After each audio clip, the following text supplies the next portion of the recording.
Ils l'ont appelé la derrière son dos.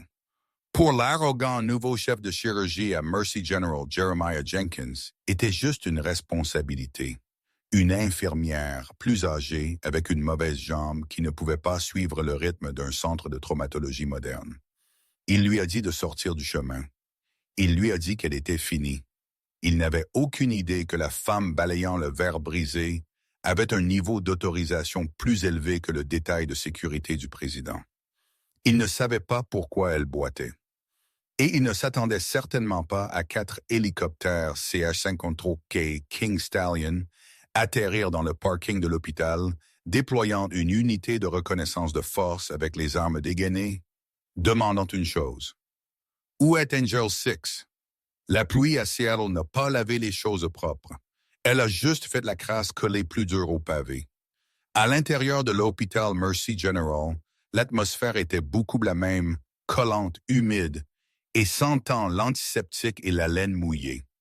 Jeremiah Jenkins a ajusté l'orthèse sur sa jambe gauche, grimpassant légèrement alors que la pression barométrique chutait. Les épingles en titane dans son four savaient toujours quand une tempête arrivait avant le météorologue faisait. Elle avait 52 ans, avec des cheveux grisonnants tirés en arrière, en un chignon sévère sans chichi, et qu'elle portait des gommages qui étaient propres, mais 2 tailles trop grandes, cachant une ossature qui était filiforme et cicatrisée. « Bougez-vous, Jenkins. Vous bloquez le couloir. » La voix claqua comme un fouet. Elle appartenait au Dr. Nathaniel Bennett, le nouveau chef des traumatismes de l'hôpital. Bennett avait 35 ans, un prodige de Johns Hopkins, avec un ego qui tenait la peine à travers les portes doubles. Il avait des cheveux parfaitement coiffés, une mâchoire qui pouvait couper le verre, et un dédain profond pour tout ce qu'il considérait inefficace. Jeremiah ne broncha pas. Elle a simplement fait un pas de côté avec sa jambe gauche, traînant légèrement avec ce thumb slide rythmique que les jeunes infirmières imitaient dans la salle de pause. « Mes excuses, docteur, » dit Jeremiah, sa voix rauque et passe. Elle continua à réapprovisionner le chariot de réanimation, ses mains bougeant avec une vitesse qui contredisait sa démarche lente. « Nous avons une collision multivéhicule en approche. » Bennett aboya, s'adressant à la pièce, mais fixant Jeremiah. « J'ai besoin de mon équipe A. Je n'ai pas besoin de poids morts. Jenkins, allez tenir le bureau d'admission, ou mieux encore, allez organiser le placard des fournitures au sous-sol. Juste sortez de l'étage. » Quelques-uns des résidents plus jeunes ricanèrent. L'infirmière Clara Rara, une fille gentille mais timide, fraîchement sortie de l'école d'infirmière, avait l'air sympathique, mais détourna rapidement le regard quand Bennett tourna son regard sur elle.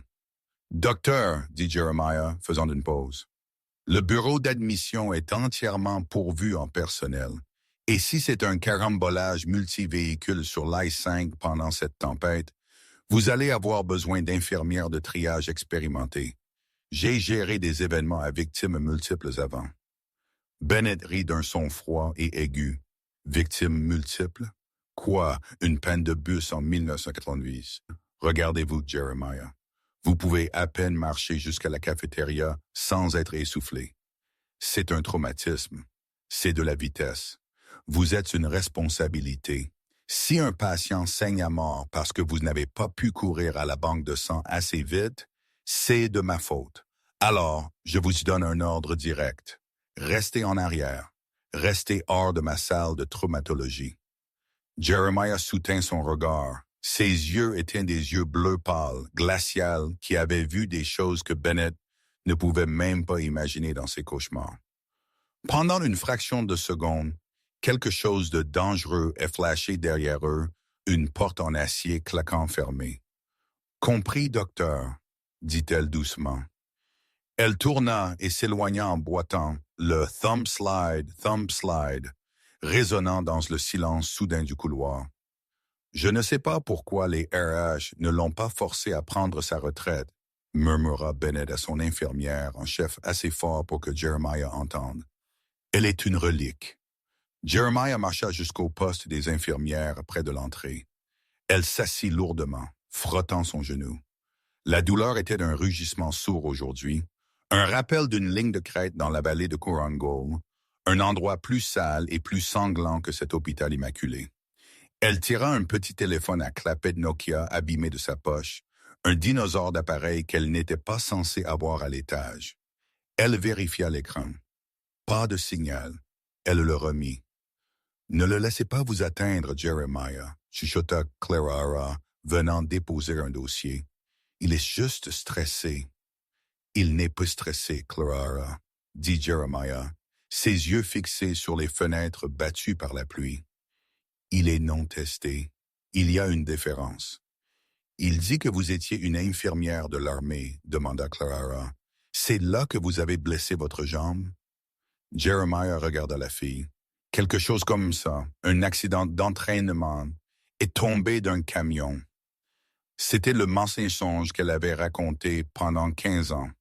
Le mensonge était plus sûr si elle leur disait la vérité que la jambe était brisée par une balle de sniper de 7,62 mm pendant qu'elle portait un Navy SEAL sur son dos à travers un champ de mines, ils ne la croiraient pas. Ou pire, les mauvaises personnes découvriraient qu'elle était sortie des ombres. Attention, tout le personnel. Le système de sonorisation crépita la voix tendue. Code orange, incident à victimes multiples. ETA 2 minutes. Préparez-vous pour de lourds traumatismes. Jeremiah se leva. Accident d'entraînement ou pas, elle était une infirmière et elle connaissait le son d'une tempête quand elle l'entendait. Ce n'était pas juste un accident de voiture. Les sirènes hurlant au loin sonnaient désespérées. Les portes doubles s'ouvrirent d'un grand, laissant entrer une rafale de vent et le bruit chaotique de la ville. Les ambulanciers se précipitèrent, roulant des civières trempées de pluie et de sang. « Qu'avons-nous » cria Bennett, claquant des gants sur ses mains. « Carambolage de 4 voitures impliquant un bus de transport de prisonniers et un convoi de sécurité privée. » Le paramédic en chef cria, son uniforme trempé. « Nous avons de multiples GS de base, blessures par balle, force contondante, traumatisme et brûlure. » GS de base. Bennett fit une pause. « Je pensais que c'était un crash. » Des prisonniers ont essayé de s'échapper après le crash. La sécurité privée a ouvert le feu. C'est une zone de guerre là-bas. Les urgences explosèrent en mouvement. C'était un chaos organisé, le genre où Jeremiah s'épanouissait. Mais elle se tenait près du bureau d'admission, ses mains agrippant le comptoir, adhérant à l'ordre de Bennett. « Restez en arrière. »« Mettez ce seigneur dans le trauma 1, » commanda Bennett. « J'ai besoin de Oenegstat, un jeune homme en gilet tactique, sécurité privée, fut poussé, hurlant, serrant son abdomen. « Ils l'ont pris !» il cria. « Ils ont pris le général !» Bennett ignora les cris. « Sédatez-le, il est en état de choc. » Non. L'homme se débattit, attrapant le haut de blouse de Bennett avec une main ensanglantée. « Vous ne comprenez pas le prisonnier. Ce n'était pas un transport de prisonniers. C'était un détail protecteur. Ils nous ont tendu une embuscade. Le général est toujours dehors. »« Sécurité, faites maîtriser cet homme, » cria Bennett, repoussant la main de l'homme. « Il est délirant. » Les oreilles de Jeremiah se dressèrent. Détail protecteur. Embuscade. Elle s'éloigna du bureau, se dirigeant vers le paramédic qui avait amené l'homme. « À qui le patient fait-il référence » demanda-t-elle doucement. Le paramédic secoua la tête, essuyant la sueur de son front. « Je ne sais pas, dame. C'était un convoi de SUV noirs. Ressemblait à des plaques gouvernementales. Les prisonniers portaient des cagoules, mais ils avaient de l'équipement tactique sous les combinaisons oranges. C'était un coup monté. » Le sang de Jeremiah se glaça. Ce n'était pas une évasion de prison. C'était une extraction. Une autre civière entra. Celle-ci était entourée de 2 hommes en costume qui saignaient mais tenaient toujours debout. Les pistolets rangés mais visibles sous leur veste. Personne ne le touche à moins d'être vérifié. Un des costumes aboya à une infirmière. « Monsieur, c'est un hôpital. Vous devez reculer. » Bennett cria, s'avançant. « Je suis le chef des traumatismes. Je traite ce patient. Le patient sur la civière était un homme plus âgé, inconscient, son visage gris. Il avait une blessure thoracique aspirante. Jeremiah plissa les yeux de l'autre côté de la pièce. Elle reconnut le visage. Même à travers le sang et les années, elle le reconnut. Général Thomas Bulldog Holloway, l'homme qui avait signé ses papiers de décharge, l'homme qui lui avait donné l'étoile d'argent dans une pièce fermée au Pentagone et lui avait dit de disparaître pour sa propre sécurité. « Il se tend !» cria Bennett. « Décompression à l'aiguille maintenant. » Bennett enfonça une aiguille dans la poitrine du général. Un sifflement d'air s'échappa. Le général haleta, mais ne se réveilla pas. « Mettez-le au scanner », ordonna Bennett, « et que quelqu'un sorte ces brutes armées de mon bloc. »« Nous ne partons pas », grogna un des agents. « C'est une situation Code Sierra. »« Je me fiche si c'est un Code Sesame Street », rétorqua Bennett, son arrogance, atteignant son paroxysme. « Ici, je suis Dieu, sortez. » Il se tourna vers son équipe. Préparé pour la chirurgie, il a une lacération dentelée près de l'artère sous-clavière. J'y vais. Jeremiah bougea. Elle ne pouvait pas s'en empêcher. Elle boita vite, poussant à travers les portes battantes de la salle de traumatologie, juste au moment où Bennett coupait la chemise du général ouverte. « Arrêtez » dit Jeremiah. Sa voix n'était pas forte, mais elle coupa le bruit comme un scalpel. Bennett se retourna. Son visage lisait. « Jenkins, je vous ai dit de sortir. Vous êtes viré. Appelez la sécurité. » « Docteur, regardez la blessure. » Jeremiah dit, pointant un doigt stable sur la poitrine du général. « Ce n'est pas de la mitraille. C'est une fléchette à pointe chimique d'un IED spécialisé. Si vous utilisez un outil de cautérisation standard là-dessus, la chaleur activera la neurotoxine dans la pointe. Vous le tuerez, et vous tuerez tout le monde dans cette pièce avec les fumées. » La pièce devint silencieuse. Les agents en costume fixèrent Jeremiah. Bennett la fixa, puis laissa échapper un ricanement d'incrédulité. « Chair à pointe chimique. Vous avez regardé trop de films, Jenkins. C'est un morceau de métal de la portière de voiture. Sortez-le d'ici. » Vérifiez ses constantes vitales, Jeremiah insista, regardant le moniteur. Regardez la dilatation de la pupille. C'est inégal, mais pas d'un traumatisme crânien. C'est la toxine qui commence à circuler. Regardez la blessure d'entrée. Voyez la décoloration bleue autour du bord. C'est du résidu de cobalt 9. Bennett hésita une fraction de seconde en regardant la blessure. Il y avait un faible anneau bleu. Coïncidence? Bennett claqua. J'ai un patient mourant. Sécurité. Retirez cette infirmière immédiatement. 2 gardes de sécurité de l'hôpital s'avancèrent, attrapant Jeremiah par les bras. « Ne le faites pas, Bennett !» cria Jeremiah, luttant contre les gardes. « Vous entamez ce métal et il est mort. Sortez-la !» Bennett cria alors qu'il la traînait en arrière. Jeremiah croisa le regard d'un des agents des services secrets. « Signalez-le !» elle lui cria. « Signalez-le ! Dites au commandement que c'est un scénario Viper 3. Dites-leur qu'Angel 6 est sur place. » L'agent fronça les sourcils, la confusion lavant son visage. « Angel 6? Dites-le juste. » Jeremiah cria alors que les portes se refermaient, la coupant. Bennett secoua la tête, se recomposant. Incroyable. La maladie mentale est une tragédie. Très bien, Scalpel. Dehors dans le couloir, Jeremiah arracha son bras libre du jeune garde de sécurité. « Lâchez-moi, Miller. Vous me connaissez. »« Je suis désolé, Jeremiah, » dit Miller, l'air apologétique. « Il est le chef. Je dois vous escorter hors des lieux. » Jeremiah ne discuta pas. Elle fouilla dans sa poche et sortit le Nokia. Elle l'ouvrit. Elle ne composa pas le 911.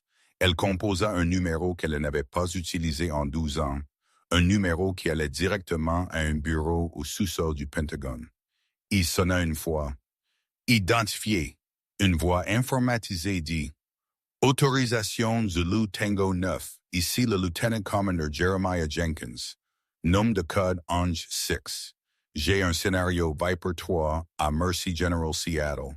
Cible de grande valeur, General Holloway est compromise. Les moyens médicaux locaux sont incompétents et sont sur le point de déclencher un événement biologique, demandant une extraction immédiate et une annulation médicale. Il y eut une pause, un silence qui s'étira pendant 5 secondes. Puis une voix humaine vint sur la ligne. Une voix qui sonnait comme du gravier craquant sous des bottes. Angel 6, mon Dieu, nous pensions que vous étiez morte. Pas encore, dit Jeremiah, s'appuyant contre le mur, sa jambe pulsant. Mais le général est sur le point de l'être. J'ai besoin de la cavalerie, Jack, et j'en ai besoin il y a 5 minutes. Tenez bon, Angel. Le premier bataillon de Marine Raider effectue un exercice depuis Lewis McCord. Ils sont en l'air. ETA 4 minutes.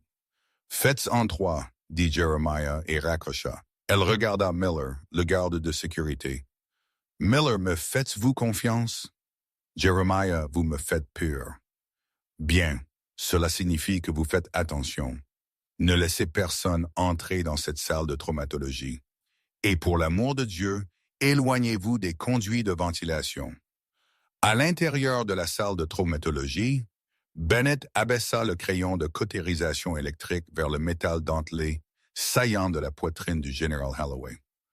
Heure de l'incision, Bennett commença. Thoop, thoop, thoop, thwoop.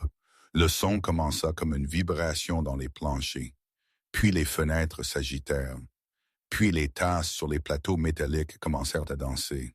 « Qu'est-ce que c'est? » demanda l'infirmière Clara, levant les yeux vers le plafond. Le son grandit jusqu'à un rugissement assourdissant. Ce n'était pas le gémissement erratique d'un hélicoptère de nouvelles. C'était le martèlement rythmique lourd de rotors militaires, de multiples rotors. Dehors, le ciel devint sombre, alors que 4 formes massives descendaient, bloquant les lumières de la rue. Le vent descendant aplatit les buissons ornementaux à l'extérieur de l'entrée des urgences et envoya des poubelles déraper dans la rue. Bennett leva les yeux, le scalpel planant à quelques centimètres de la poitrine du général. « Qu'est-ce que l'enfer se passe? » Le bruit à l'extérieur des portes des urgences transcendait le son. C'était une onde de pression physique. Le vent descendant de 4 CH-53K King Stallions, les hélicoptères de levage les plus lourds de l'arsenal militaire américain, transforma le parking de l'hôpital en un maelstrom de débris volants, de pluie et de fumée de diesel. Les alarmes de voitures retentirent, rejoignant la cacophonie des rotors. À l'intérieur du hall, les patients se dispersèrent loin des fenêtres alors qu'une benne à ordures était soulevée corporellement par le vent et jetée contre une ambulance garée. Le garde de sécurité Miller, qui venait d'escorter Jeremiah dehors, fut déséquilibré. « Est-ce que c'est la garde nationale? » il cria par-dessus le rugissement. Jeremiah ne broncha pas. Elle se tint enracinée sur place, ses yeux fermés, pendant une brève seconde, se centrant. « Non, Miller, dit-elle, sa voix calme au milieu de la tempête. C'est le corps des Marines des États-Unis, spécifiquement un élément de radar de Mars. Ils ne font pas de secours en cas de catastrophe. Ils font de l'acquisition de cibles. » L'hélicoptère de tête atterrit directement sur l'îlot central de l'allée, écrasant une fontaine décorative. Sa rampe arrière tomba avec un gémissement hydraulique avant même que les roues ne se soient posées. Une douzaine de figures vêtues d'équipements de combat complets, multicam, casques avec NVG relevés et carabines M4 tenues en position basse sortirent en flot de l'arrière. Ils se déplacèrent avec une précision fluide et terrifiante qui fit paraître l'arrivée antérieure de l'équipe de sécurité privée comme une heure d'amateur. Ils ne coururent pas, ils coulèrent, ils s'empilèrent sur les portes coulissantes en vers de l'entrée des urgences. Sécuriser le périmètre. Personne dedans, personne dehors. Une voix hurla sur un système de communication qui semblait résonner partout. Les portes coulissantes ne s'ouvrirent pas assez vite. Le marine de tête brisa le verre avec la crosse de son fusil, dégageant le corps en un mouvement fluide. L'équipe franchit le hall, armes balayant les viseurs laser coupant à travers l'air humide. « Main! Laissez-moi voir! Main! » ils crièrent, leur voix synchronisée et accablante. Les patients et le personnel tombèrent au sol, terrifiés. Le docteur Albright, le chef de la pédiatrie, resta figé près des distributeurs automatiques, laissant tomber son café. Un imposant capitaine de marine dont le gilet portait l'écusson d'un poignard de raider et d'un crâne marcha droit au bureau d'admission. L'infirmière Clara se terrait derrière. Le capitaine claqua une main gantée sur le comptoir. Qui est le médecin traitant en charge de la cible de grande valeur amenée il y a 10 minutes? Général Thomas Holloway. Clara balbutia, pointant un doigt tremblant vers les portes de la salle de traumatologie. Dr. Bennett, traumatisme 1. Le capitaine se tourna vers son équipe. Équipe Alpha, sécurisez le couloir. Équipe Bravo, franchissez le trauma 1. Les règles d'engagement sont actives. Si vous voyez une menace pour le HVT, neutralisez-la. Miller, le garde de sécurité, trouva son courage. Il s'avança devant le capitaine, posant une main sur son taser. « Monsieur, vous ne pouvez pas juste faire éruption ici avec des armes automatiques. C'est un hôpital privé. J'ai besoin de voir une identification ou un mandat. » Le capitaine de marine ne ralentit même pas. Il repoussa Miller avec un bras raide, en voyant le jeune garde glisser sur le sol en linoléum.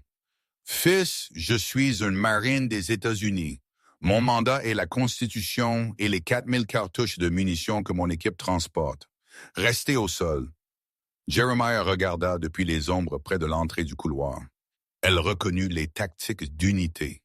Elle reconnut l'urgence. Elle sortit du mur, sa boiterie prononcée alors qu'elle avançait au milieu du couloir directement sur le chemin de l'équipe Bravo avançante. L'homme de pointe leva son arme, un point de laser rouge apparaissant sur le haut de blouse de Jeremiah. « Madame, mettez-vous au sol maintenant. » Jeremiah ne bougea pas. Elle se tint droite, ignorant la douleur dans sa jambe, et regarda directement le capitaine approchant. « Capitaine Reed, » dit Jeremiah, sa voix égale, « ça vous a pris assez de temps. Trafic sur l'I-5 mauvais ce soir. » Le capitaine se figea. Il signala à son équipe de cesser le feu. Il s'approcha de Jeremiah, la dominant, et fixa ses yeux bleu glacial. Un scintillement de reconnaissance suivi d'un profond choc traversa son visage endurci. « Mère de Dieu !» chuchota Reed. Il abaissa son arme. « Commandant Jenkins, ils nous ont dit que vous étiez KIA dans l'Opération Red Wings 2. Les rumeurs de ma mort ont été grandement exagérées pour la sécurité opérationnelle, » répondit Jeremiah sèchement. « Mais le général est sur le point d'être KIA si vos garçons n'entrent pas dans cette pièce. Bennett est sur le point d'utiliser la cautérisation thermique sur une fléchette de cobalt 9. » Le visage de Reed pâlit sous son casque. Il tapa sur ses communications. « Brèche. Action hostile imminente dans le Trauma 1. Allez. » À l'intérieur de Trauma 1, le docteur Nathaniel Bennett transpirait, mais il ressentait un frisson de contrôle. L'infirmière ennuyeuse était partie. Les agents insistants étaient silencieux le regardant. Il était sur le point de sauver une vie à sa manière. « Le crayon de cautérisation est chaud, » annonça le technicien chirurgical, lui tendant l'instrument. Bennett abaissa la pointe rougeoyante vers le métal dentelé dans la poitrine du général Holloway. Une faible volute de fumée s'éleva alors qu'elle s'approchait de la peau. Crash! Les portes doubles de la salle de traumatologie volèrent vers l'intérieur avec une telle force que l'une se brisa de sa charnière supérieure. 4 marines inondèrent la pièce, leur présence aspirant instantanément l'oxygène du petit espace. « Gelé, lâchez-le, lâchez l'arme. » Bennett leva les yeux perplexes pour trouver 4 carabines braquées directement sur sa tête, les points laser rouges dansant sur son front et sa poitrine. « Qu'est-ce que l'enfer est ceci? » Bennett cria, sa main secouant le crayon de cautérisation toujours planant à quelques centimètres de la poitrine du général. « Sortez de mon bloc, j'ai un patient critique. » Un des agents des services secrets dans le coin, réalisant ce qui se passait, tira sa propre arme. « Identifiez-vous. » Marine des États-Unis, le breacher de tête à boya. « Baissez votre arme, agent, ou nous la baisserons pour vous.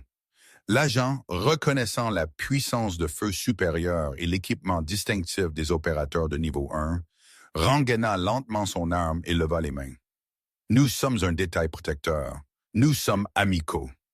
Le Marine tourna son attention de nouveau vers Bennett. Docteur, je dis, laissez tomber l'appareil maintenant. C'est insensé. Il saigne à mort. Bennett cria, son ego refusant de traiter la réalité de la situation. Je suis le chef des traumatismes. Le capitaine Reed entra dans la pièce, rangeant son fusil et tirant une arme de poing. Il marcha droit à la table d'opération, ignorant Bennett entièrement, et regarda la blessure. « Cobalt 9, Reed murmura. Il regarda Bennett avec un pur dégoût. « Vous étiez sur le point de tuer tout le monde dans ce bâtiment. Vous arrogant fils d'un Reed activa sa radio. Cible sécurisée. Conditions critiques. Le site est chimiquement compromis. Initiez les protocoles hazmat pour la zone environnante. » Il se tourna vers l'agent des services secrets. « Pourquoi ne l'avez-vous pas arrêté? » « Nous ne savions pas, » l'agent dit pâle. L'infirmière, la vieille infirmière l'a mentionné, mais il l'avait fait retirer. La mâchoire de Reed se serra. Il s'avança vers Bennett, arrachant le crayon de cautérisation de sa main et le jetant à travers la pièce. Il claqua bruyamment sur le correlage. « Vous êtes relevé de votre commandement, docteur, » dit Reed. « Vous ne pouvez pas faire ça, » Bennett bégaya. « Qui va l'opérer? Vous. Il a besoin d'un chirurgien vasculaire. »« Non, » dit Reed calmement. « Il a besoin d'Angel 6. » Bennett parut confus. « Qui? » Reed se tourna vers la porte brisée. « Dégagez la voie. » Les Marines se séparèrent. Jeremiah Jenkins entra. Le bruit des rotors dehors avait légèrement diminué alors qu'il tournait au ralenti, mais la tension dans la pièce criait. Elle boita jusqu'au bord du champ stérile. Elle regarda le moniteur, puis la blessure. Elle ne regarda pas Bennett. « Infirmière Clara, » dit Jeremiah, sa voix prenant un ton d'autorité absolue qu'aucun membre du personnel n'avait jamais entendu. « J'ai besoin d'un scalpel taille 10 acier froid. Pas d'électricité. J'ai besoin de 2 pinces Satinsky. J'ai besoin d'une fiole d'hydromorphone, pas de morphine. La morphine interagit avec la toxine et apportez-moi un kit de pontage portable juste au cas où. » Clara, les yeux écarquillés, hocha frénétiquement la tête et courut attraper les fournitures. Bennett fixa Jeremiah comme si elle avait poussé une deuxième tête. « Que faites-vous, Jenkins? Vous êtes une infirmière de l'étage. Vous ne pouvez pas toucher ce patient. Vous perdrez votre licence. Je vous verrai en prison. » Jeremiah le regarda finalement. Ce n'était pas un regard de colère. C'était un regard de profonde pitié. « Dr. Bennett, » dit-elle doucement, « avant que j'essuie du vomi dans vos urgences, j'étais la spécialiste principale des traumatismes pour la force opérationnelle GC-121. J'ai retiré plus de ces fléchettes d'hommes bons à l'arrière de Humvees en mouvement que vous n'avez retiré des chars de des doigts. » Elle tendit sa main et Clara claqua une paire de gants stériles dans celle-ci. Jeremiah les enfila avec un claquement sec. « Captain Reed, » dit Jeremiah, ne levant pas les yeux alors qu'elle commençait à draper le patient. « Sortez ce civil de mon bloc. Il contamine mon chambre stérile. » Reed fit un signe de tête à 2 de ses marines. Ils attrapèrent Bennett par les bras. « Non, vous ne pouvez pas. C'est mon hôpital. » Bennett hurlait alors qu'il le traînait en arrière hors de la salle de traumatologie. Ses protestations furent coupées court alors que les portes se refermaient de nouveau. La pièce devint silencieuse, sauf pour le bip du moniteur et la respiration lourde des Marines tenant le périmètre. Jeremiah prit le scalpel de Clara. Sa main, rugueuse et cicatrisée, était parfaitement stable. Le tremblement qui la tourmentait parfois quand elle était fatiguée avait disparu, remplacé par la mémoire musculaire de 1000 batailles oubliées. « Très bien, général, » elle chuchota à l'homme inconscient. « Sortons cette vilaine chose de vous avant que Bulldog découvre que vous avez baissé votre garde. » La salle de traumatologie, habituellement un lieu d'urgence contrôlé, ressemblait maintenant à l'intérieur d'une unité de déminage. L'air était épais d'une tension tacite. Chaque personne dans la pièce savait qu'un seul mauvais mouvement, avec le métal saillant de la poitrine du General Holloway, pourrait déclencher une sentence de mort aérosolisée. Jeremiah travailla avec une concentration singulière. La douleur dans son fémur brisé était un bruit blanc lointain repoussé par des années d'entraînement à compartimentaliser l'agonie. Clara aura aspiration, Jeremiah ordonna doucement. Elle ne coupait pas comme un chirurgien normal. Elle disséquait autour du canal de la blessure avec une lenteur minutieuse, utilisant seulement l'acier froid du scalpel et des pincées moussées. Elle ne pouvait pas utiliser de cautérisation pour arrêter le saignement, donc elle devait clamper chaque petit vaisseau manuellement. La tension artérielle baisse l'anesthésiologiste. Docteur, Park murmura, sa voix serrée par la peur. 90 sur 60. Le rythme cardiaque grimpe. 130. Il traite la toxine plus vite à cause de la perte de sang. Jeremiah dictait. Capitaine Reed, avez-vous apporté le kit Maman Ours? Le capitaine Reed, montant la garde près de la porte, hocha la tête et produisit une mallette Pelican noir dure de son sac. Il l'ouvrit pour révéler plusieurs seringues préchargées avec des étiquettes rouges de mauvais augure. L'antidote nécessite une administration immédiate une fois la fléchette délogée, dit Reed, plaçant la mallette sur un support stérile près de Jeremiah. Mais vous connaissez le protocole. Si vous le donnez avant que le métal ne soit sorti, il réagit avec le noyau de cobalt et provoque un arrêt cardiaque instantané. Je me souviens, dit Jeremiah, la sueur perlait sur son front sous sa casquette chirurgicale. La fléchette métallique était d'apparence méchante, une fléchette de 3 pouces avec des ailettes barbelées conçues pour déchirer la chair en sortant. Elle était logée dangereusement près de l'artère et de la veine sous-clavière, les principales conduites transportant le sang vers et depuis le bras et la tête. Elle est enroulée autour de la veine, murmura Jeremiah, regardant dans l'incision. J'ai besoin de plus de rétraction. Clara, tenez ceci doucement. Si vous glissez, il saigne à mort en 10 secondes. Les mains de Clara tremblaient violemment. Jeremiah, je ne pense pas pouvoir. Jeremiah leva les yeux, ses yeux rencontrant ceux de Clara par-dessus son masque. Oui, vous pouvez. Regardez-moi. Ne regardez pas le sang. Regardez juste la pince. Vous êtes stable. Vous êtes capable. Tenez. Clara prit une profonde inspiration, déglutit difficilement et agrippa l'écarteur. Son tremblement diminua. Jeremiah continua son travail agonisant. Elle devait libérer les barbes du délicat tissu veineux sans entailler la paroi. C'était comme essayer de désamorcer une bombe en enfilant une aiguille dans le noir. 30 minutes passèrent. Les seuls sons étaient le moniteur et l'occasionnel snip-clamp de Jeremiah. Dehors, le rugissement des hélicoptères avait finalement cessé alors qu'ils arrêtaient leur moteur. Mais le pas lourd des bottes dans le couloir agissait comme un rappel constant du siège. D'accord. Jeremiah expira lentement. Elle est libre du faisceau vasculaire. Je suis prête à extraire. Elle agrippa la base de la chair avec une lourde pince à verrouillage. Dr. Park, préparez-vous au crash, Jeremiah avertit. Quand ceci sortira, sa pression va chuter au minimum. Préparez-vous à pousser des fluides et des presses à mon signal. Prêt, Park chuchota. Capitaine Reed, main prête sur l'antidote.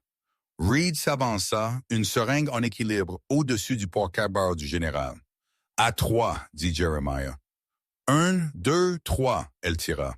Le métal barbelé la combattit une seconde, déchirant le tissu avant de se libérer avec un squatch écœurant. Le sang jaillit immédiatement dans la cavité. Le moniteur cardiaque changea instantanément son rythme, passant d'un bip rapide à une sirène erratique et terrifiante. « VIB, il est dedans! »« Veb !» Park cria. « Pagaisse de chariot de réanimation! »« Pas de pagaie !» Jeremiah rougit, laissant tomber la chair sanglante dans un haricot métallique. Le choc électrique enflammera le résidu de toxines restant dans le sang. Code chimique seulement. Poussez. Et pire, poussez l'antidote maintenant. Reed claqua le piston de la seringue à fond. Jeremiah enfonça ses mains gantées profondément dans la cavité thoracique ouverte du général. « Que faites-vous? » Clara cria. « Massage cardiaque ouvert. » Jeremiah grogna, ses mains serrant le cœur du général, pompant physiquement le sang manuellement parce que son propre système électrique avait échoué. « Allez, Tom, ne meurs pas sur moi maintenant. C'est un ordre, soldat. » Elle serra rythmiquement, désespérément. Le moniteur s'aplatit. « Poussez un autre épi, » Jeremiah commanda, la sueur coulant dans ses yeux. Les minutes s'étirèrent, les bras de Jeremiah brûlaient. Sa mauvaise jambe criait en protestation à l'angle où elle se tenait, un tisonnier brûlant de douleur s'enfonçant dans sa hanche. « Jeremiah, cela fait 3 minutes, le Dr. A. Park dit doucement. Il est parti. Il n'est pas parti tant que je n'ai pas dit qu'il est parti. » Jeremiah grogna, ne cessant pas les compressions rythmiques. « J'ai porté cet homme sur 2 miles avec une jambe cassée dans l'Hindu Kush. Je ne vais pas le perdre dans un hôpital stérile à Seattle. » Elle serra plus fort, mettant tout son poids corporel dans le mouvement, ignorant l'agonie dans son propre corps. Bip. Tout le monde se figea. Bip, bip. Un rythme apparut sur le moniteur, lent, faible. Mais là, Jeremiah retira ses mains de sa poitrine, haletant pour de l'air, s'appuyant lourdement contre la table d'opération. Rythme sinuseux. Nous l'avons récupéré. Elle baissa les yeux vers sa jambe. Le sang suintait à travers son pantalon de blues, là où l'orthèse avait creusé sa peau pendant l'effort. Les portes s'ouvrirent lentement. Nathaniel Bennett se tenait là, flanqué de 2 Marines qui ne le retenaient plus, juste le regardant. Il avait l'air pâle, dépouillé de son arrogance, fixant le moniteur qui montrait un patient vivant. Il regarda Jeremiah, vraiment. La regarda peut-être pour la première fois, les cheveux gris, les blouses mal ajustées, la posture de quelqu'un en douleur chronique et les mains qui venaient de réaliser un miracle. « Vous, Bennett commença sa voix creuse. Vous êtes vraiment Angel 6. » Jeremiah ne lui répondit pas. Elle se tourna vers le capitaine Reed. « Capitaine, le général est stable pour le transport. Emmenez-le à Walter Reed. Cet hôpital n'est pas assez sécurisé pour sa récupération. »« Oui, madame. » Reed dit, une note de profond respect dans sa voix. « Et vous, commandant, l'oiseau d'extraction a un siège ouvert. » Jeremiah regarda autour du bloc Clara, qui la regardait comme si elle était une super-héroïne. Le Dr. Park, qui essuyait des larmes de soulagement de ses yeux. À l'hôpital où elle s'était cachée pendant 5 ans. « Non, » dit Jeremiah doucement, retirant ses gants ensanglantés. « Ma guerre est finie, capitaine. Je pense que je vais juste rester ici et finir mon corps. Je crois que le placard des fournitures au sous-sol a encore besoin d'être organisé. » L'adrénaline qui avait soutenu l'équipe de traumatologie pendant la chirurgie commença à chuter, remplacée par un épuisement nerveux. Mais la nuit était loin d'être finie. Pendant que le général Holloway était préparé pour le transport par une unité médicale militaire spécialisée qui était arrivée dans la 2e vague d'hélicoptères, l'atmosphère dans l'aile administrative de Mercy General était toxique. Le Dr. Nathaniel Bennett s'assit dans le bureau du directeur de l'hôpital Marcus Sterling. Bennett n'était plus la figure imposante qui aboyait des ordres. Il était ébouriffé, le haut de sa blouse taché de sueur, ses mains tremblant légèrement alors qu'il serrait une tasse d'eau tiède. Le directeur Sterling, un homme dont l'attention était habituellement sur les écarts budgétaires et les relations avec les donateurs, semblait avoir vieilli de 10 ans dans la dernière heure. La fenêtre de son bureau donnait sur le parking où les massifs hélicoptères de Marine se tenaient toujours leurs rotors ralentissant doucement gardés par des hommes qui semblaient manger du béton pour le petit déjeuner. « Expliquez-moi, » Sterling dit sa voix dangereusement calme. « Pourquoi le corps des Marines des États-Unis vient d'envahir mon hôpital? Expliquez-moi pourquoi j'ai un général 4 étoiles dans ma salle de réveil qui a failli être tué par mon chef des traumatismes. Et expliquez-moi pourquoi l'infirmière d'étage que vous avez essayé de virer donne actuellement des ordres à un colonel dans le parking. Bennett leva les yeux, ses yeux sauvages. Elle a usurpé mon autorité, Marcus Jenkins. Elle est instable. Elle a agressé physiquement la sécurité. Elle a enfreint le protocole. Je suivais les directives standards de traumatologie. Les directives standards ne s'appliquent pas aux chairs à pointe chimiques d'armement classifié. Nathaniel Sterling claqua sa main sur le bureau. Si elle n'était pas intervenue, cet hôpital serait un site hazmat en ce moment. Nous serions responsables de la mort d'un membre des chefs d'état-major interarmés. La porte du bureau s'ouvrit sans frapper. Le capitaine Reed entra. Il ne portait plus son casque, révélant une coupe courte et des yeux qui semblaient avoir vu la courbure de la terre de très haut. Il portait un épais dossier noir estampillé de lettres rouges, yeux seulement, autorisation magique. Il ne demanda pas la permission d'entrer. Il marcha simplement jusqu'au bureau de Sterling et laissa tomber le dossier sur les papiers de Bennett avec un lourd bruit sourd. « Messieurs, Reed dit, nous devons débriefer. » Bennett ricana, essayant de regagner un lambeau de sa dignité. « Je ne réponds pas aux militaires, je suis un docteur civil. » « Vous répondez à l'homme dont vous avez presque mis fin à la vie, » dit Reed froidement.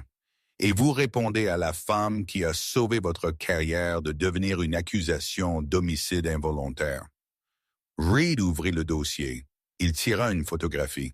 Elle était granuleuse, prise de loin dans un environnement désertique. Elle montrait une Jeremiah Jenkins plus jeune, portant tout son équipement de combat, transportant un soldat blessé sur son épaule, tout en ripostant avec une arme de poing. « Vous l'appelez la Reed dit, regardant Bennett. Vous vous moquez de sa boiterie. Voulez-vous savoir comment elle l'a eu? » Bennett resta silencieux, fixant la photo. 2009, province de Kuna, opération Red Wings 2, Reed récita de mémoire. Lieutenant Commander Jeremiah Jenkins, nomme de code Angel 6, était l'infirmière de vol principale pour le 160e SOAR. Son oiseau est tombé sous un lourd feu de RPG. Les pilotes furent tués instantanément. L'équipe SEAL à bord était critique. Reed tira une autre photo. Elle montrait l'épave d'un hélicoptère. Elle tira 4 hommes de la carlingue en feu. Elle les traîna sur 3 miles jusqu'à un point d'extraction. Pendant le mouvement, elle fut engagée par des combattants ennemis. Elle reçut une balle au fémur, le brisant. Elle ne s'arrêta pas. Elle appliqua un garrot à sa propre jambe, s'injecta de l'adrénaline et continua de tirer. Elle refusa de monter à bord du Medvac jusqu'à ce que chacun de ses patients soit chargé. Reed se pencha près du visage de Bennett. Le chirurgien qui a reconstruit sa jambe a dit que la perte de densité osseuse et les dommages nerveux rendraient la marche impossible. Elle sortit de Walter Reed 6 mois plus tard. Elle prit sa retraite avec la croix de la marine, l'étoile d'argent et un cœur pourpre. Elle choisit de travailler ici dans cette urgence civile parce qu'elle voulait encore servir. Et vous l'avez traitée comme la femme de ménage. Bennett sentit le sang se vider de son visage. Il regarda le dossier, les lignes expurger le poids pur de l'histoire assise devant lui. Il l'avait appelée une relique. Il l'avait appelée poids mort. Je ne savais pas. Bennett chuchota. L'ignorance n'est pas une excuse pour l'arrogance. Dr. Reed dit le général Holloway est réveillé. Il veut voir son chirurgien et il ne veut pas dire vous. Le déchargement d'adrénaline qui suit une situation de combat est souvent décrit par les soldats comme un crash gris. C'est un poids physique, un drainage soudain de couleurs et de sons du monde. Alors que les instincts de survie reculent et que le corps se souvient qu'il est humain, cassable et épuisé. Pour Jeremiah Jenkins, le crash la frappa dans la salle de décontamination à côté de la salle de réveil. Elle s'assit sur un petit tabouret en bois, son dos courbé, son front reposant contre le métal froid d'un casier. Les blouses bleues surdimensionnées dans lesquelles elle s'était rhabillée semblaient lourdes. Sa jambe gauche, celle qui avait été le sujet de tant de ridicule, criait actuellement « Ekeshoan ». La tige en titane à l'intérieur de son phare battait en rythme avec son rythme cardiaque, un rythme irrégulier d'anciens traumatismes réveillés par l'effort de la nuit. Elle se baissa, massant le tissu cicatriciel à travers le tissu, ses doigts traçant la carte d'une blessure qui aurait dû la tuer il y a 15 ans dans l'Hindu Kush. Jeremiah. La voix était hésitante. Jeremiah leva les yeux pour voir l'infirmière Clara Hara debout dans l'embrasure de la porte. La jeune femme avait l'air différente maintenant. Partie était la fille timide et terrifiée qui reculait au cri du Dr. Bennett. À sa place se tenait une infirmière qui avait tenu un écarteur stable pendant qu'une bombe était désamorcée à l'intérieur d'une poitrine humaine. « Il vous demande, Clara Hara, dit doucement, ses yeux grands ouverts avec un mélange de crainte et d'incertitude. Les Marines, les costumes, le directeur Sterling, ils sont tous dehors de la chambre du général. » Jeremiah laissa échapper un long soupir rauque et utilisa le casier pour se redresser. « Je suis juste une infirmière d'étage, Clara Hara. Mon corps se termine dans 20 minutes. » « Vous n'êtes pas juste une infirmière d'étage, Clara Hara chuchota, s'écartant pour laisser passer Jeremiah. J'ai googlé Angel 6 pendant ma pause. Le dossier est expurgé, mais les forums. Jeremiah, ils disent que vous êtes une légende. Ils disent que vous êtes la raison pour laquelle les pilotes du 170e SOAR portent un kit médical supplémentaire. Jeremiah fait une pause, offrant à la fille un sourire fatigué, faible. Ne croyez pas tout ce que vous lisez sur Internet, Clara Hara. Principalement, j'étais juste têtu. Jeremiah boita dans le couloir. L'atmosphère dans l'aile de Lucie avait changé tectoniquement. Avant, l'air avait été rempli de l'odeur aiguë et celle de la panique. Maintenant, il était lourd d'un silence solennel, révérencieux. 2 marines en équipement de combat complet montaient la garde devant la chambre 464, leurs carabines M4 tenues sur leur poitrine. Alors que Jeremiah approchait, ils ne demandèrent pas d'aide. Ils ne l'arrêtèrent pas. Simultanément, ils claquèrent leurs talons ensemble et s'écartèrent, baissant la tête d'un hochement de tête sec. C'était un geste de respect habituellement réservé aux officiers supérieurs, pas aux infirmières civiles avec de mauvaises jambes. Jeremiah entra dans la pièce. La lumière du matin commençait juste à filtrer à travers les stores, peignant des rayures de gris et d'or à travers le lit. Le général Thomas Bulldog Holloway avait l'air pâle, les électrodes cardiaques scotchées à sa poitrine, visibles sous la blouse d'hôpital, mais il était assis. La résilience de l'homme était terrifiante. Il était en arrêt cardiaque il y a moins d'1 heure, et maintenant il examinait une carte tactique sur une tablette posée sur ses genoux. Il leva les yeux alors que la porte se fermait avec un clic. Ses yeux, toujours gris et entourés des rides de 1000 décisions de commandement, s'adoucirent. Rapport commandant Holloway, sa voix râpée, rauque mais ferme. Jeremiah ne salua pas. Elle marcha jusqu'au chevet et vérifia l'affichage de sa pompe 4. Les constantes vitales sont stables, général. La tension artérielle est de 110 sur 70. Vous êtes chanceux. Si cette chair avait été 3 mm à gauche, vous seriez en train de vous expliquer à Saint-Pierre en ce moment. Je n'ai jamais été bon pour m'expliquer. Holloway gloussa, puis grimpa, serrant sa poitrine. C'est pourquoi je vous ai gardé. Vous avez fait le parler. J'ai fait le tirer. Il tendit sa main, tremblant légèrement, et couvrit la sienne. Sa peau était rugueuse, cailleuse. Une main de soldat. Jack Reed m'a dit ce qui s'est passé. Il m'a dit qu'ils ont essayé de vous jeter dehors. Il m'a dit que Bennett a failli me cuire vivant avec un crayon de cautérisation. Il ne savait pas, Tom. Jeremiah dit doucement, utilisant son prénom pour la première fois en des années. C'est de la technologie classifiée. Il a vu un morceau de métal. Il voulait arrêter le saignement. Il suivait le protocole. Il suivait son ego. Holloway cracha la colère s'enflammant dans ses yeux et il vous a jugé. C'est le péché impardonnable, Jeremiah. Dans notre monde, vous ne regardez pas l'uniforme. Vous regardez la capacité. Il a regardé votre jambe et a décidé que vous étiez sans valeur. Ce genre de cécité fait tuer des hommes. C'est un civil. Jeremiah argumenta doucement. Il voit une boiterie. Il voit la faiblesse. Il ne sait pas que la boiterie est le trophée. Eh bien, il est sur le point d'apprendre, Holloway murmura, regardant vers la porte. Comme si sur ordre, la porte s'ouvrit. Le directeur de l'hôpital Marcus Sterling entra le premier, ressemblant à un homme marchant vers sa propre exécution.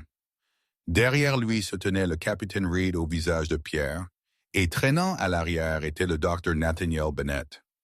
Bennett était une ruine d'homme. La blouse de laboratoire immaculée était partie. Sa chemise était froissée, ses cheveux en désordre et ses yeux étaient bordés de rouge. L'arrogance qui l'avait armé contre le monde avait été dépouillée, laissant quelque chose de brut et terrifié en dessous. Sterling éclaircit sa gorge. « Mademoiselle Jenkins, général, nous avons terminé notre examen interne de l'incident. » Holloway ne regarda pas Sterling. Il fixa droit Bennett. « Avancez, docteur. » Bennett s'avança en traînant des pieds. Il ne pouvait pas rencontrer les yeux de Jeremiah. Il regarda le sol, puis le moniteur du général, puis finalement douloureusement Jeremiah. « J'ai soumis ma démission. » Bennett dit, sa voix creuse. Le directeur Sterling l'a accepté. Effective immédiatement, Jeremiah resta silencieuse, son visage illisible. « Je voulais... » Bennett s'étouffa sur les mots, les forçant à sortir. Le capitaine Reed m'a montré le dossier, Opération Red Wings, l'extraction, la réhabilitation. Il prit une respiration tremblante. Je vous ai dit de sortir du chemin. Je vous ai dit que vous étiez une responsabilité. Je vous ai appelé là à ma résidence. La pièce était silencieuse de mort. J'avais tort, Bennett chuchota, des larmes coulant de ses yeux. Pas juste médicalement tort, j'avais moralement tort. Vous possédez un ensemble de compétences dont je ne pourrais rêver. Vous avez sauvé la vie de cet homme quand j'étais sur le point d'y mettre fin.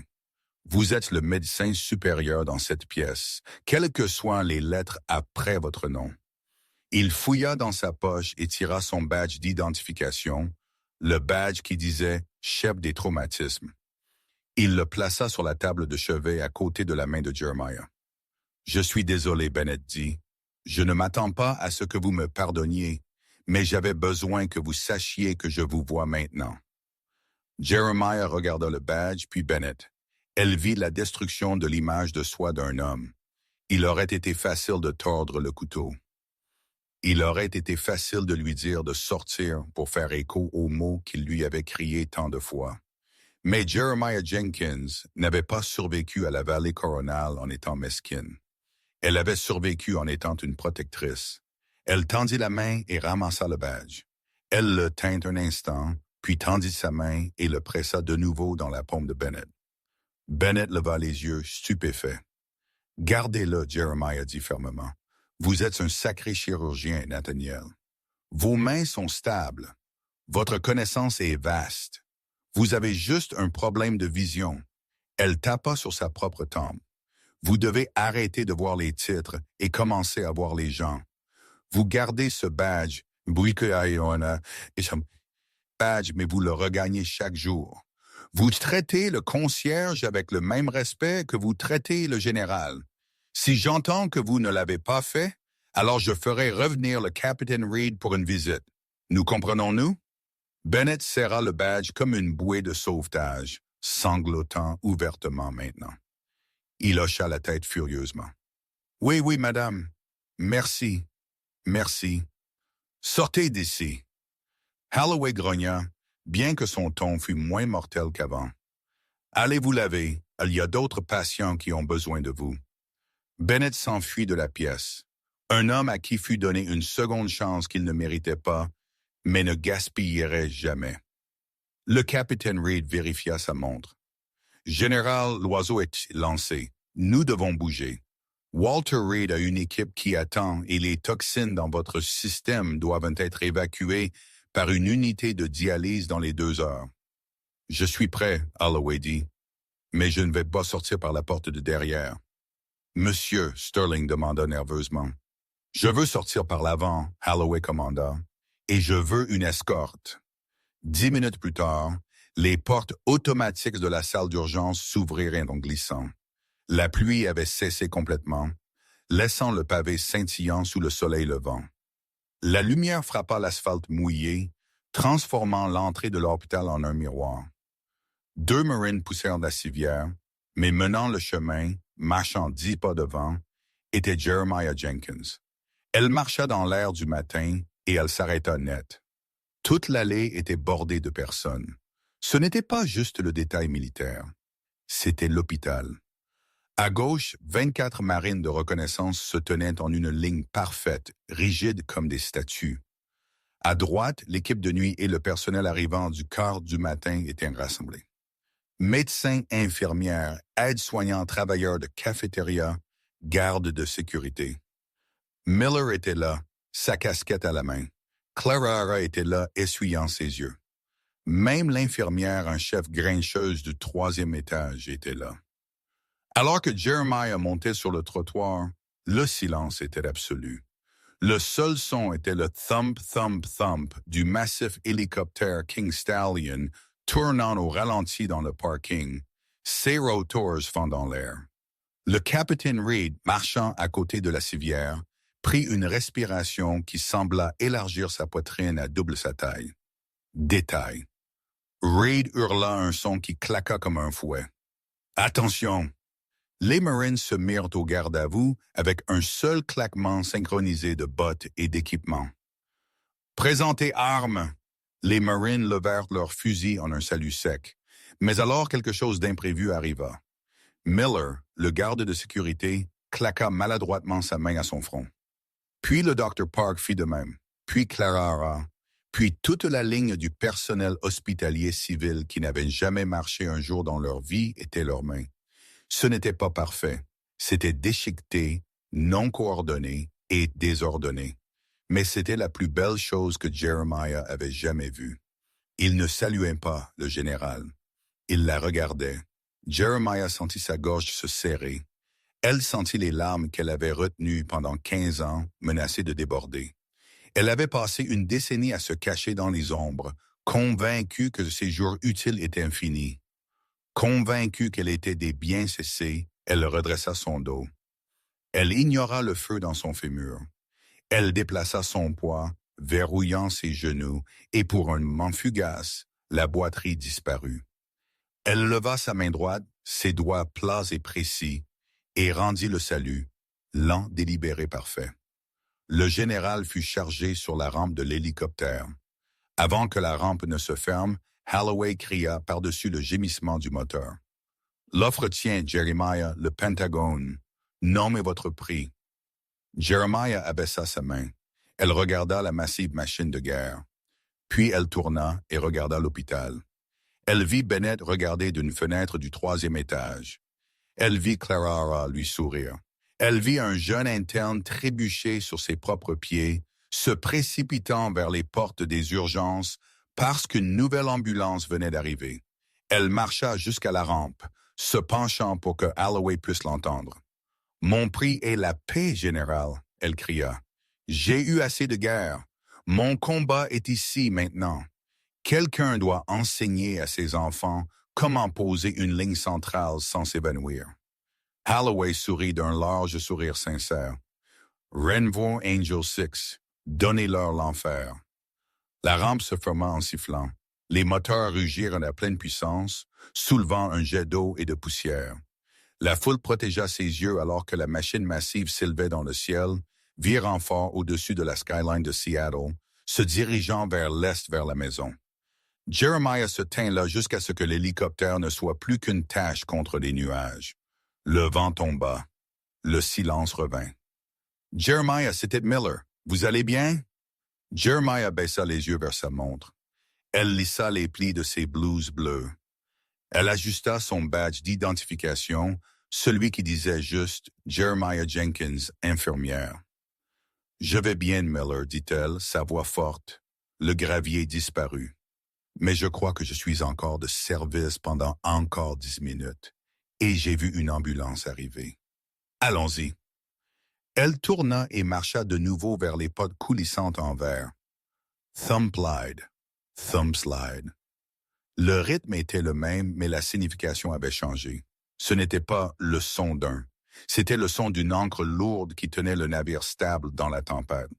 Alors qu'elle passait le bureau d'admission, le téléphone sonna. Jeremiah le décrocha à la première sonnerie. Urgence Mercy General, dit-elle. Ici l'infirmière Jenkins. Comment puis-je vous aider? Jeremiah Jenkins prouva que la vraie force n'est pas à propos de la vitesse à laquelle vous pouvez courir. C'est à propos d'où vous refusez de bouger. Elle cacha ses médailles pour servir en silence. Mais quand le moment vint, la personne la plus faible dans la pièce était la seule assez forte pour sauver la journée. Quelle histoire!